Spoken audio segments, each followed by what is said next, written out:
Are you ready for a little mad science? A doctor in Italy is just a few years away, according to him, from being able to take a living head and put it on a donor body.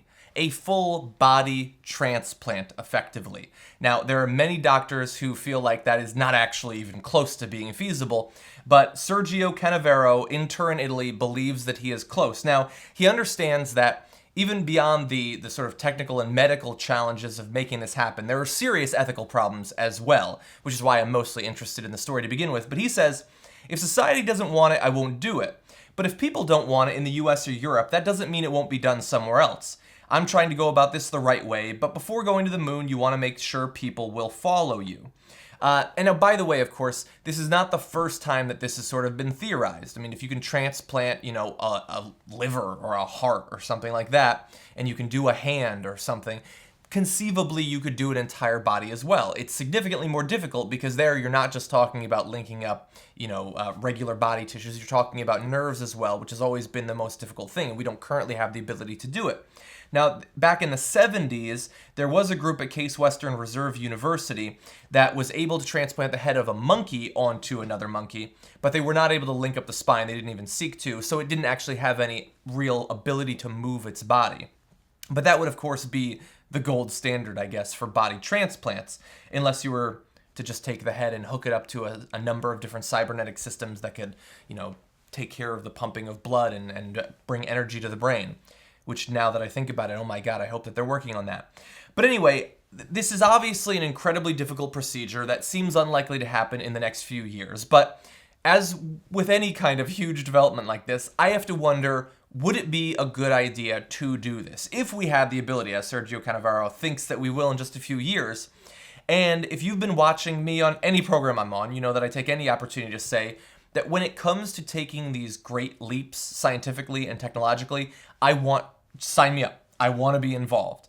The One Way to Mars, I hate that I did not sign up for it because now they've chosen the final 100 and I want to be a part of it. When I look forward to, the possibility of uploading your consciousness to the internet or encasing it in some sort of digital medium that could still be attached to your body, some sort of reverse cyborg. I find that idea to be very interesting. And the sort of consequence of this is assuming that, you could, I guess, make sure the cells of the brain continued to be healthy. If you could replace bodies every once in a while, then you could probably severely extend the human lifespan. I mean, most of the problems that we have tend to be cardiovascular, cancer, and things like that. Now, certainly that can cause problems in the head as well, and there are other advances that would need to be made to make sure that you don't, for instance, reject the body and everything. But imagine the ability to live for decades longer, or a century longer, 2 centuries longer.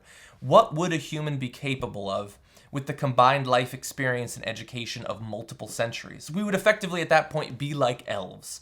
And that's what we should be shooting for as a society. Now, he says he thinks that if he was able to do it, it would take something like a year of physiotherapy to gain control over the body. I imagine that is, to some extent, based off of people's getting used to transplanted hands and things like that. I have a feeling he probably has no real idea. And I know that many of you watching this video are probably thinking there are huge ethical issues with this. I mean, it's not your body. It seems so unnatural. And would you then have the possibility of cloning bodies and growing them, a la The Island, to produce a body that you could transplant your head onto? I don't know about all those sorts of peripheral cases.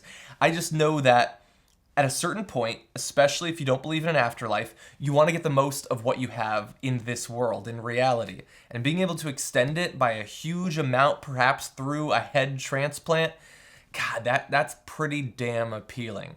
Now, I don't know if you would want it. Feel free to let me know. Would you be willing, if you were on the brink of death, to have your head transplanted onto another body? Let me know what you think about that. We can get a little discussion going down in the comments.